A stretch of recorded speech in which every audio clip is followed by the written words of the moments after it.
No, absolutamente nada. Y esto hay que dejarlo en claro porque el árbol a veces nos hace perder el bosque, nos hace perder la visión del bosque. No quiere decir que España en América no haya cometido errores, no quiere decir que no haya pecado, que son los árboles. Pero si uno mira el conjunto, desde ese día maravilloso que fue el 12 de octubre, porque es un día maravilloso en la historia, se entiende, de Hispanoamérica, de España y de la humanidad, ¿cierto? Hubo grises, blancos y negros, pero en realidad, si uno mira el conjunto, España llega a América y lo que ha ocultado siempre el pensamiento negro legendario es que América no era el paraíso que pintó Bartolomé de las Casas. América era un infierno donde existían, ¿no es cierto?, imperio antropófago, donde existían pueblos que devoraban como caníbales a otros pueblos, donde la mujer se la prostituían los padres, ¿entiendes?, y los caciques, donde en los indios tobas el padre ordenaba matar al niño cuando se trasladaban de un lugar a otro porque estorbaba. Es decir, América era un infierno, pero un infierno donde había pueblos absolutamente dominados por otros pueblos. El 90% de la población estaba dominada por distintos imperios, de distintos caciques, ¿no?, que los oprimían. Y España libera a América de esa opresión terrible. Por eso fue el intento más importante de la historia de la humanidad, de establecer un orden con justicia, con el derecho que le da a cualquiera defender, se entiende, a los más humildes y a los más oprimidos. Todo el mundo tiene el derecho de defender a los más oprimidos. Si en México había una nación que era la nación azteca, que no era más del 10% de Mesoamérica, que oprimía a los otros y se los comía, yo tengo todo el derecho del mundo y tengo el deber de defender, se entiende, al más inocente, al que más sufre. Tengo el deber, no el derecho. Mira, España fue absolutamente desastrosa para América. España se desangra en América, que es lo que la gente no sabe. España se desangra en América.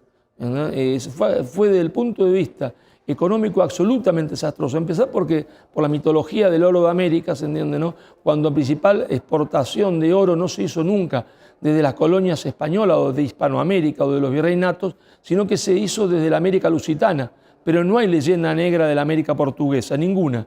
¿Por qué? Porque Portugal era aliado de Inglaterra.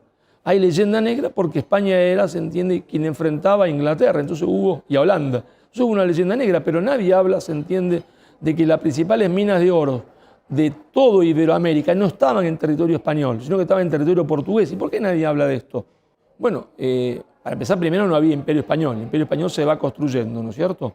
Pero en el juego de la política internacional, las naciones no son iguales unas a otras porque uno tiene más poder que otro.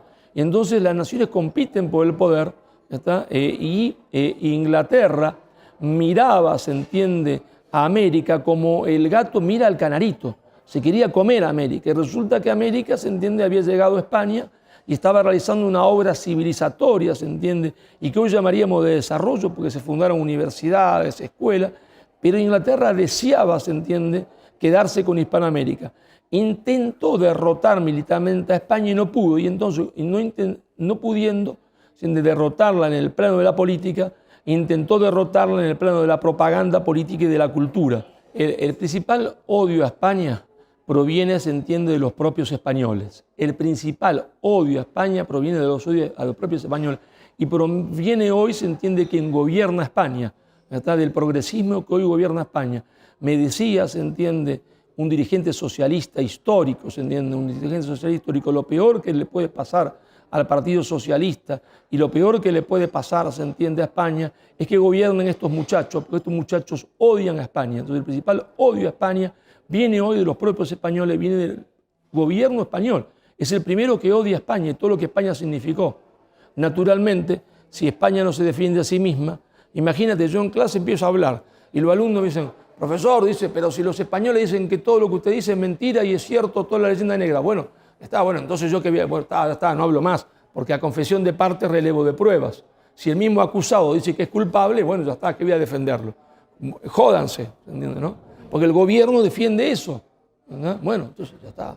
Pero claro, porque el protestantismo, ¿no es cierto?, con Lutero y después mucho más refinadamente con Calvino, y acá es una cuestión teológica que es difícil de explicar, pero se puede explicar, dice: el pecado original ha anulado, destruido, aniquilado al hombre. El pecado original ha hecho que el hombre muera.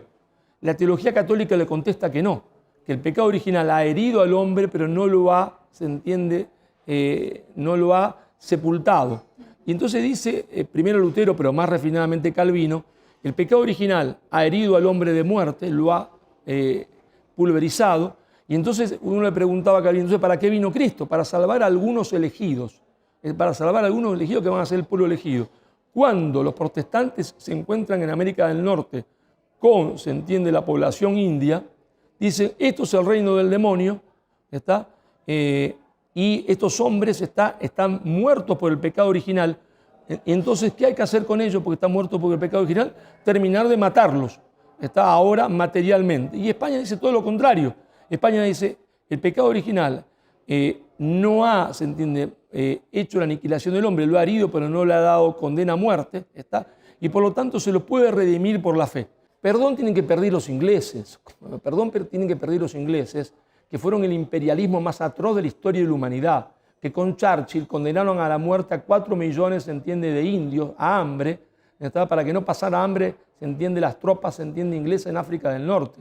Tiene que pedir los ingleses, porque Churchill consideraba a los indios, se entiende, de la India como infrahumanos y que se reproducían como conejos y que la culpa del hambre era de ellos. Ellos tienen que pedir perdón por haber hecho, se entiende, el apartheid en Sudáfrica, por haber aniquilado a los pueblos originarios, se entiende, de Australia. Llegaron a Australia, censaron que había 900.000 personas, pero dijeron que no eran personas. Y le pusieron tierra nullis para matarlos a todos. Hicieron un genocidio en Tasmania.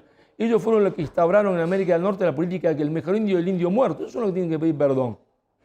Esa oligarquía financiera mundial, y eso es lo nuevo, que había estado aliada con Inglaterra y con Estados Unidos, ahora está como su poder es enorme, también somete a Estados Unidos, también somete a Inglaterra, es decir, es el gran actor de las relaciones internacionales, ¿está? Y quiere un mundo dividido en pequeños estados, un mundo basado en el utilitarismo, un mundo basado en el egoísmo, ¿está? Y entonces, como quiere también un mundo dividido en pequeños estados, porque los estados pequeñitos son indefensos frente a esta oligarquía financiera mundial, financia, se entiende, el fundamentalismo indigenista en toda Hispanoamérica. Y entonces financia la prédica de esto, ¿está? Y entonces el señor Evo Morales, el señor Boric en Chile, el señor Petro, se entiende, en Colombia, creyéndose antiimperialista, son la mano de obra más barata que jamás tuvo el imperialismo internacional del dinero. Son la obra más barata que jamás tuvo la oligarquía financiera mundial.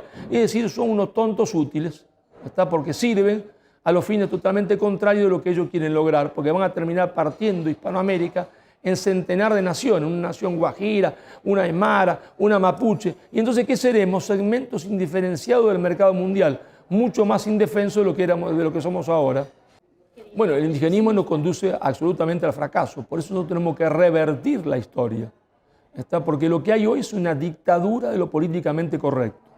El núcleo de esa dictadura políticamente correcta, o dentro de ese núcleo, se encuentra la leyenda negra de la conquista española de América, para romper la hispanidad como elemento cultural para el futuro y para fragmentar a la ya fragmentada Hispanoamérica, ¿está? Entonces, lo primero que tenemos que hacer es romper esa dictadura de lo políticamente correcto, que es mucho más dura que la Gestapo de los nazis, mucho más dura que la KGB, se entiende, los soviéticos, porque es invisible, ¿está? Y aparentemente indolora, ¿está? Porque todo el mundo se somete a esa dictadura porque sabe que si no pierde trabajo y honras, ¿está? Todo el mundo se autocensura.